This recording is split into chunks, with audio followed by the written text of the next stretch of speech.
Bruno Le Maire ayant renoncé face à la polémique, le portefeuille des armées revient à Catherine Vautrin, qui troque son super ministère de la Santé, du Travail et des Solidarités pour ce poste régalien où elle devra piloter le réarmement français face au regain de tensions géopolitiques. Rompue aux arcanes du pouvoir, cette ancienne chiracienne de 65 ans va ainsi succéder à Sébastien Lecornu, reconduit vendredi 10 octobre à Matignon au terme d'une semaine de crise politique. Cet ex-LR, devenu membre et fidèle soldat de Renaissance, un temps pressenti pour Matignon au début du second quinquennat, a incarné avec d'autres le virage à droite d'Emmanuel Macron, conservé dans les gouvernements successifs, Attal, Barnier, Bayrou, depuis janvier 2024, principalement à la tête de son super ministère social mais avec aussi un passage au territoire. Un effort budgétaire renforcé pour la défense, aux armées et aux anciens combattants, sous réserve de l'adoption du projet de budget 2026, elle devra s'atteler à l'actualisation de la loi de programmation militaire, LPM, pour accélérer le réarmement du pays face à la détérioration de la sécurité en Europe sous la menace russe.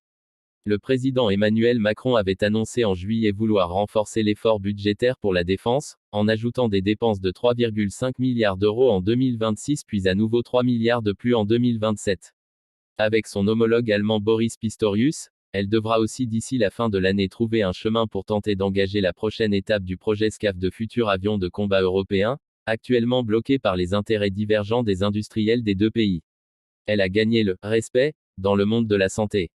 À la tête des ministères sociaux, Catherine Vautrin a déjà montré qu'elle n'avait pas peur de monter au front. Convaincue de la nécessité de couper dans les dépenses publiques, elle a endossé diverses mesures impopulaires, entre économies sur l'hôpital, relèvement du reste à charge des patients sur les consultations médicales, ou proposition de réforme de l'assurance chômage, dénoncée comme violente par les syndicats, qui ont finalement repris la main. En première ligne sur l'épineux projet de loi, fin de vie, elle a montré son habileté lors du premier passage à l'Assemblée, qui a débouché sur l'adoption de deux textes, l'un sur la création d'une aide à mourir et l'autre sur les soins palliatifs.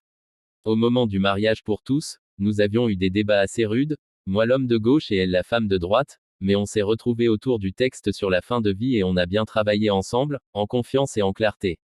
Parenthèse ouvrante. Parenthèse fermante. Elle est rigoureuse et va au bout de ce qu'elle dit, juge Olivier Falorni, Modem, l'un des principaux artisans du texte à l'Assemblée. Dans le champ de la santé dont était également chargé Yannick Neuder, elle a gagné le respect de ses interlocuteurs. Chez les médecins ou pharmaciens, divers représentants syndicaux saluent son sérieux et sa connaissance fine des dossiers, malgré les divergences de points de vue.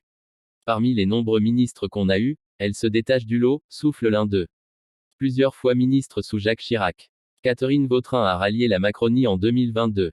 Après la réélection d'Emmanuel Macron, elle avait salué une excellente nouvelle pour la France et l'Europe. Le président lui avait même promis Matignon, avant de lui préférer Elisabeth Borne, sous la pression de macronistes qui dénonçaient sa participation à la mobilisation contre le mariage pour tous.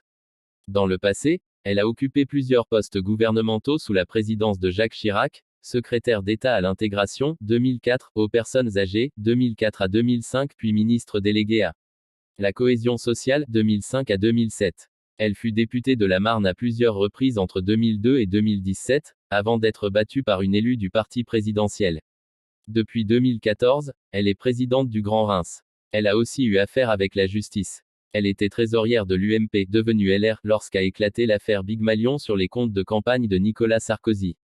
Elle a toutefois été blanchie en 2015 par un non-lieu. Titulaire d'une maîtrise de droit des affaires, elle a notamment travaillé comme directrice marketing dans le groupe d'assurance santé américain Cigna.